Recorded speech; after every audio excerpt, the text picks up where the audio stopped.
Dear students, अब हम जो है इक्विटी शेयर और इसके फीचर्स जो हैं उनको समझने की थोड़ा कोशिश करते हैं। इक्विटी शेयर असल में जो ओनरशिप शेयर हैं जिनसे ओनरशिप आपको मिलती है वो इक्विटी शेयर कहलाते हैं।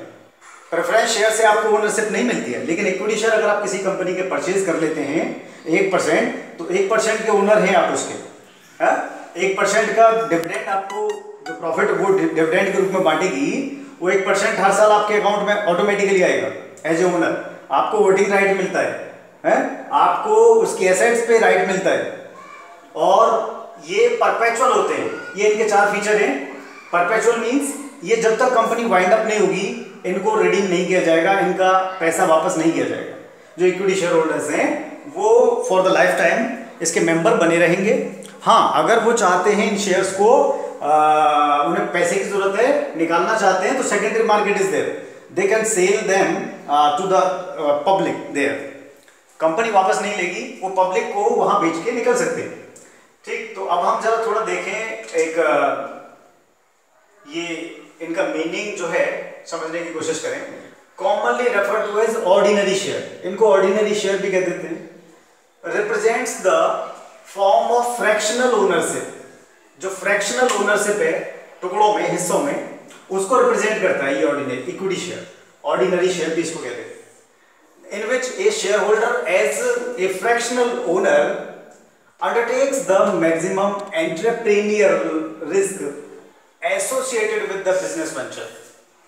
क्योंकि ये ओनर्स हैं तो बिजनेस से जुड़ा हुआ जो भी रिस्क है, वो बिजनेस वेंचर से जुड़ा हुआ सारा रिस्क यही as a fractional owner bear करेगा equity share holder. The holder of such shares is the member of the company, company का मेंबर है मींस ओनर है, एंड हैज वोटिंग राइट, और उसको वोटिंग राइट मिलता है। ठीक, ये तो इसका एक डेफिनेशन जैसे कह सकते हैं। लेकिन अगर हम फीचर्स की, इंपॉर्टेंट कैरेक्टरिस्टिक्स की अगर बात करें इक्विटी शेयर के, तो यही है कि इसके जरिए आपको एक तो वोटिंग राइट मिलता है,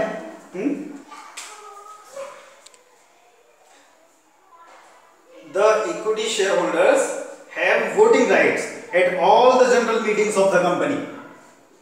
voting rights at all the general meetings of the company। Company की जो भी एनुअल जनरल मीटिंग हुआ करेंगी उनमें voting right equity share holder को रहता है। वो वहां अपना वोट डाल के किसी डिसीजन के फेवर में या अगेंस्ट में अपना कंट्रोलिंग एक्सरसाइज कर सकता है, अपना एक तरह से आवाज उठा सकता है वो। दूसरा, क्योंकि ये ओनर है तो कंपनी का जो भी प्रॉफिट्स आया करेगा हर साल, उसमें इन्हें एक शेयर जो है डिविडेंड के रूप में इन्हें मिलेगा। Have the right to share the profits, right to share the profits of the company in the form of dividends, in the form of dividends। यानी डिविडेंड्स के रूप में प्रॉफिट हर साल जो है अगर कंपनी डिविडेंड डिक्लेयर करती है तो इनको प्रॉफिट्स में से अपने तो इनको मिलेगा। ठीक है, नेक्स्ट है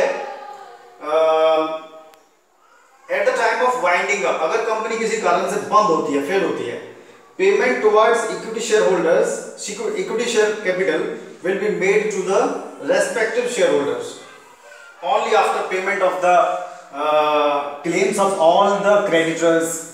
जो भी कंपनी के ऊपर लोन है या डेब्ट है डिवेंचर होल्डर्स का या फाइनेंशियल इंस्टीट्यूशंस का, उसका सबसे पहले पेमेंट होगा, उसके बाद प्रेफरेंस शेयर वालों का पेमेंट होगा, और लास्ट में इक्विटी शेयर होल्डर्स को जो भी रेजिडुअल अमाउंट होगी वो बांट दी जाएगी अगर कंपनी वाइंड अप होती है।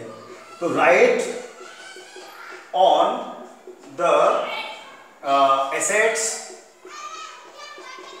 पे अधिकार रहता है, और बाकी राइट्स जैसे बुक्स ऑफ अकाउंट्स को चेक करना, ये सब राइट भी इंस्पेक्शन वगैरह के इनको रहते हैं। Right to inspection of various statutory registers maintained by the company. Right to receive a copy of annual accounts, right to receive a copy of annual accounts। यानी हक है कि कंपनी के जो भी एनुअल अकाउंट्स होते हैं, फाइनल स्टेटमेंट्स होते हैं, उनकी एक कॉपी इनको मिले अगर ये चाहें तो, है ना। और right to subscribe to the shares at the time of further issue. अगर कंपनी एफपीओ लाती है, right to subscribe to FPO further public offering.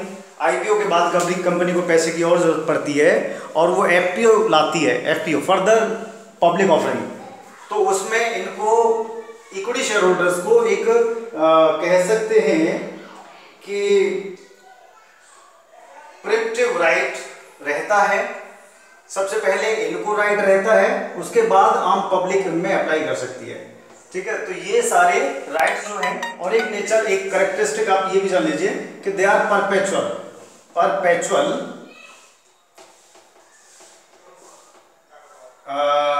Means for life time, they are for life time. Company जब तक बंद नहीं होगी आप इनके बदले में पैसा क्लेम नहीं कर सकते, फंड्स को क्लेम नहीं कर सकते।